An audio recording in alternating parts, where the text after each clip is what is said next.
स्वागत है दोस्तों एलोपैथिक फार्म में। तो अभी मौजूद है 10 साल के ऑरेंज बगीचे में। तो दोस्तों बिना किसी बात को लंबा खींचते हुए मैं आपको बता दूं कि 10 साल के ऑरेंज बगीचे में जो है फ्लावरिंग दिखना शुरू हो गई है। तो दोस्तों बहुत दिन हो गए हैं कि मैं इस बगीचे के बारे में कुछ बता नहीं पाया हूँ, और सही से जहाँ तक फ्लावरिंग नहीं होती तो मैं किस प्रकार से बता लेकिन किसान जो है सबसे ज़्यादा उत्सुक जो है, जो 5 साल का ऑरेंज बगीचा है उसमें फ्लावरिंग आने के बाद किसानों की उत्सुकता थी कि यार मोहित भाई 10 साल वाले बगीचे में आप बताइए क्या हो रहा है। तो दोस्तों कल हमने जो बगीचे को पूरा विजिट किया तो पता चला कि फ्लावरिंग दिखना शुरू हो गई है, और बहुत ही शानदार। ऐसा नहीं है कि जैसा कि मैंने 5 साल के ऑरेंज बगीचे में बोला था तो वो तो बहुत ही ज़्यादा हो रही है, लेकिन 10 साल के ऑरेंज बगीचे में जो प्लांट बड़े हैं और उस हिसाब से हम कह सकते हैं कि बहुत ही शानदार फ्लावरिंग हमें दिखना शुरू हो गई है। तो हम कह सकते हैं कि एक अच्छा प्रोडक्शन हम कवर करेंगे।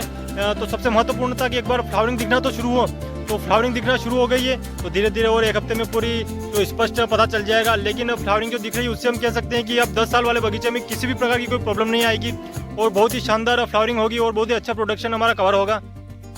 तो दोस्तों वाकई में हम कह सकते हैं कि मतलब कितनी बड़ी खुशखबरी है कि 5 साल वाला बगीचा जो है वो भी है बहुत ही शानदार फ्लावरिंग हो गई है और 10 साल वाले बगीचे में भी शुरुआत हो गई है। और दोस्तों एक और प्लस पॉइंट ये है कि 10 साल वाले बगीचे में हमारे जो हैं वो अभी जो ठंड वाला फल है वो भी पर्याप्त मात्रा में है। जैसा कि हम कहते हैं हमेशा कि हमें बोनस मानते हैं, तो ये हमारे लिए बोनस रहता है।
जो ज़्यादा बड़ा बगीचा होता है उसमें थोड़ी बहुत तो फ्लावरिंग भी बहुत ही ज़्यादा कार्य करती है। एक समय ऐसा था पिछले साल की बहुत ही कम फ्लावरिंग दिखी थी, लेकिन अच्छा खासा प्रोडक्शन उसने कवर कर लिया था। तो बड़े पौधों की यही खासियत रहती है कि कुछ फल की मात्रा भी अगर उसमें हो जाए तो बड़े पौधे रहते हैं तो पता ही नहीं चलता, प्रोडक्शन बहुत ज़्यादा कवर करते हैं। तो दोस्तों हम लेट आए इतने में तो बहुत सारी जगह जो हैं फल भी बन चुके हैं।